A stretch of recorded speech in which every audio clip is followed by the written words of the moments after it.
Hey guys, this is Rick coming at you with Weed to No Basis, the podcast for all things cannabis business related. Are you an entrepreneur? Have something you wanted to create, something you wanted to bring to life in the cannabis industry? Maybe you've always wanted to partake in one of the biggest industries in modern day history. This is the podcast to listen to. Hey guys, this is Rick, and welcome to the show. Welcome to Weed to No Basis. And remember, as always, if you're watching this, it's because you too are on a Weed to No Basis. So today we're going to have a business chat, a cannabis business chat. And one of my most favorite topics, me specifically, is marketing. And I know that's a very broad topic, and it's a challenging topic for some cannabis entrepreneurs, especially when we think about marketing as Facebook or social media. But I want to talk about some marketing lessons, and lessons that happen around you each and every day. And I'm going to prove it to you by giving you a real story of something that really happened, and it's going to make you laugh. If the title today didn't make you laugh about the whole Portland stripper thing, then the story certainly will, because it's 110% absolutely true and was one of the most powerful marketing lessons I ever learned. But before I tell the story, I just got to say that marketing is, without a doubt, probably close, if not the tip of the spear of your entire operation. Generally speaking, for a business, cannabis or otherwise, marketing budgets will likely be one of the biggest chunks of your spend. Now, I know you got things to do. You got to create products. You got to build the things. You got to pay employees. You got to pay the rent, these and that. But none of that matters if you don't have eyeballs or awareness on your product or service. Make sense? And that's why marketing is so critically important. But one of the things we do here, what I like to do, is explain it as if I'm talking to a grandma or an 8-year-old. Meaning, we could definitely refer you to a lot of books. Go take this course. Go do this thing. But the reality is, guys, a lot of times the biggest and most impactful marketing lessons are right around you every single day. Which brings me to this story. And so here's the thing, guys. Remember, everything we do has a marketing piece to it. Everything we do. From the way I do this to my head. I kid you not. I use my hands to speak. It's part of who I am.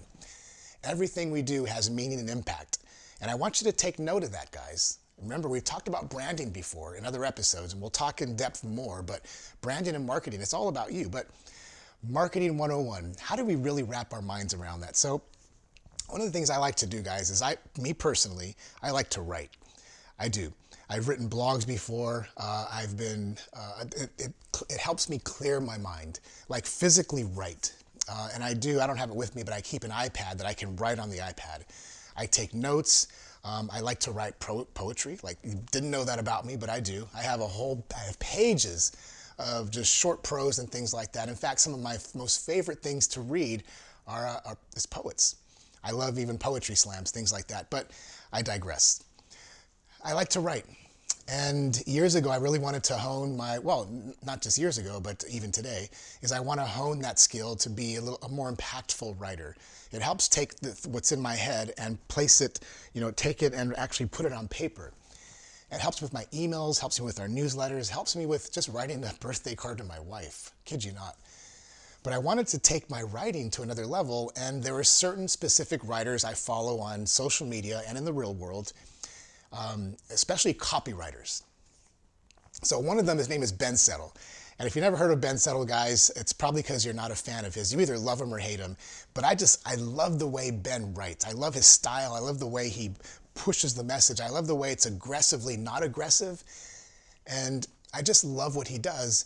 And furthermore, is he has a very unique business model, is he writes one email a day. That's it. I kid you not. He writes one email a day, he sells one product, and that's it. Now, I've personally met Ben Settle. I'm not just saying this from a blog I read, and that's where the story comes in, you see, because a few years ago, I want to say maybe 3 years ago, give or take, I think about 3 years ago, there was a conference co-hosted by Ben Settle in Portland, Oregon. So maybe you've been to Portland, maybe not. I had never been there before. But there's a reason why it was so impactful for me on multiple levels, because Portland is also home to one of my bucket list items. And that's donuts, voodoo donuts. Kid you not. So I like donuts. I've shared that before. I love eating them. I don't want to be in the business of donuts. But and guys, I say bucket list, I swear to goodness. I don't want to swim with sharks. I don't want to climb a mountain. I don't want to jump out of airplanes. I don't want to do those manly things.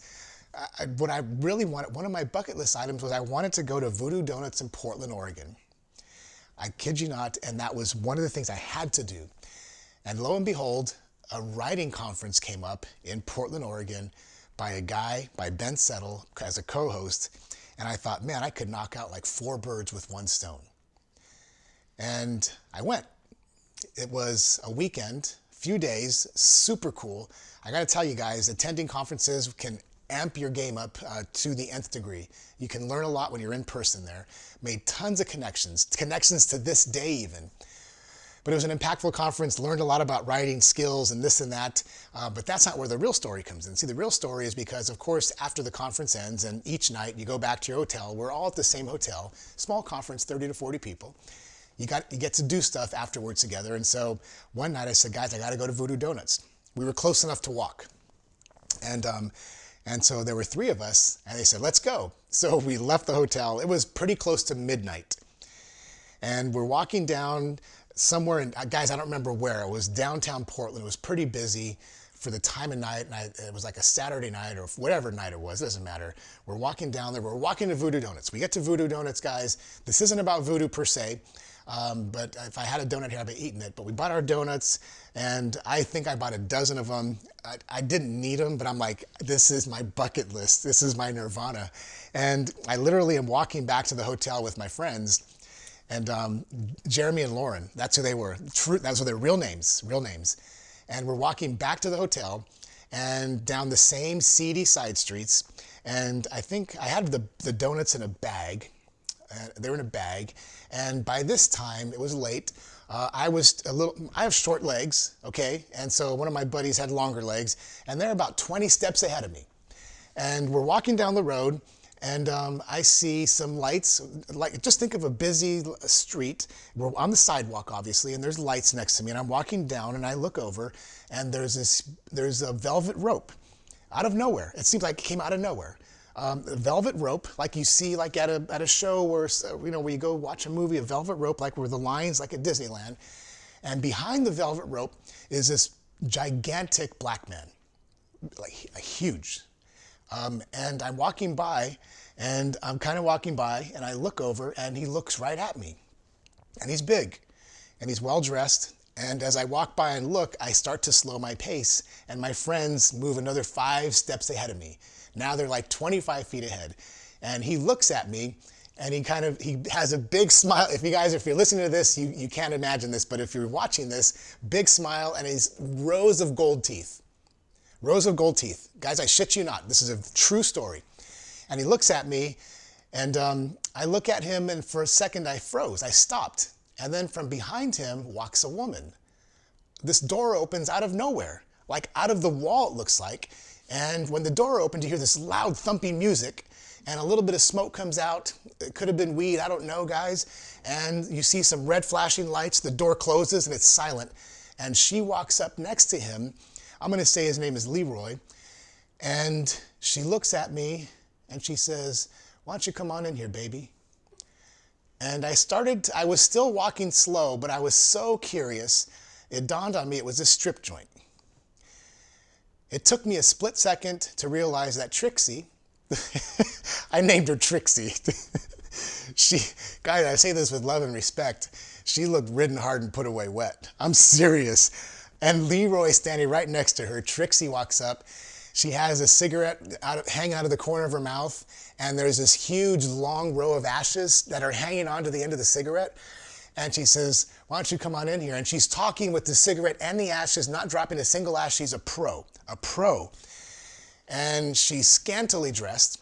She was probably in between shifts, if you will. And guys, I got to tell you, I was super curious. I was intrigued. The whole thing was curiosity. It was intriguing. It made me stop. Even though, guys, that's not my thing. It's not. I'm a happily married man of 20 plus years, and my wife is in the next room, but I stopped. And I looked back, and when I stopped and looked back, Leroy starts to nod his head. He goes, yeah. I kid you not, just like that. And I'm like, in my mind, I'm going, what the hell is going on? And then I look over, my friends are still walking, and I say, please, in my mind, I'm saying, please come back. Don't leave me here because I don't know what's going on. And Trixie goes, come on in, son. We're going to have a good time. And I'm like thinking, I'm a little scared, but I'm intrigued, and I'm not. And Leroy's looking at me, and the light's shining off his gold teeth. And my friends finally stopped, and they turned around, and they looked at me, and they stopped down the road. They're looking at me, and I'm a little bit scared at this point, thinking, what's going to happen to me? I don't have my transponder on, but not really. I don't have one. I just have donuts. But I was still intrigued. And Trixie kept looking at me. And so did Leroy, who crosses his arms now, and he's looking at me with this smirk on his face, like, we got your number, but not in a mean way. And I was really curious, guys. And Trixie says one more time, she says, come on in. We're going to have a good time tonight. And at that moment, my friends were walking back to me. I guess the cloud cleared, and I said, thank you guys so much. I really appreciate it, and I walked away. But here's the message. Here's the marketing message behind the donut shop and the Portland stripper. They knew exactly who their target was. They knew exactly who their target was, without a beat. Remember guys, remember the words I said. I was intrigued. I was compelled to stop. I was wanting to hear more, and I was intrigued to the point where I felt like I almost wanted to go in, but I didn't. That's what marketing's supposed to do. Marketing is supposed to get, and through all the clutter out there, through all the things that we hear every day, Facebook, Instagram, TV, airplanes flying over with banners, you name it, it's coming up on our phones and text. Guys, marketing is supposed to make your ideal client stop in their tracks and listen. Even though I wasn't a consumer of theirs, let's be real, their message froze me in my tracks. That's the beauty of understanding marketing, guys. You see, because it's not that I'm a strip club guy, it's the fact that I'm a tourist. It's the fact that I was walking down the street with donuts, meaning I possibly have cash in my hand. I looked like I was not quite sure where I was going. I was alone at that moment because my friends were ahead of me. In other words, guys, I was hitting all of their wickets. When you know who your ideal client is, you know them better than they know themselves. Make sense? It doesn't matter whether it's Trixie or Leroy with gold teeth, or it's a Portland strip joint or the donut shop. The fact is, guys, a lot of times your avatar feels things and needs things that they don't even know they feel or need. And that's the beauty of understanding what's going on around you. You see, because as we cut through the clutter of all the stuff that shows up on our phones and our computers and the TVs and the screens and the this and the that, the good marketer knows how to make their ideal client stop in their tracks. That's why I went to that conference. That's why we launched this show, the one you're watching now or listening to now. Because we serve you, the cannabis startup entrepreneur. Our audience is not the guy or gal who grows in Mendocino County. Our audience is not the one who's building a new extraction technology thing in Newark, New Jersey. Our audience, the ones who we want to stop in their tracks, are you. The one who has an idea, who has a concept to launch a business in the cannabis industry, who needs to know what to do next, but more so how to get people to stop in their tracks. So guys, I'm going to compel you, beyond the books you're going to read, beyond the articles you're going to do, the conferences, the things, is to look at what's going on around you each and every day. And I guarantee you there's a message there. When you go to your favorite bar, look at how they talk to you. When you go to your favorite restaurant, when you walk into your favorite bookstore, whatever it is, even the way you interact with people on the street, everything is marketing. Everything. That's the story. 110% true. One of the biggest marketing lessons I ever learned was taught to me by Trixie, a Portland stripper, after I had a dozen donuts in my hand. That's the story, guys. I'm sticking to it. So listen, I have something for you. I have a question. I'm going to drop a question of the day. And I want you guys to think on this. I want you guys to ponder this. And down below, and don't do it if you're driving, down below on whatever channel you're watching, I want you to give your opinion. I want you to give an answer. I want you to do it. I want you to draw your line in the sand, stake your claim, and answer this question. You ready? Is CBD a fad? Is CBD a fad? Some of you ain't going to like that. Some of you are going to have a staunch opinion about it. I want to hear it. I want to see it down below. Reply back to us, guys. Is CBD a fad?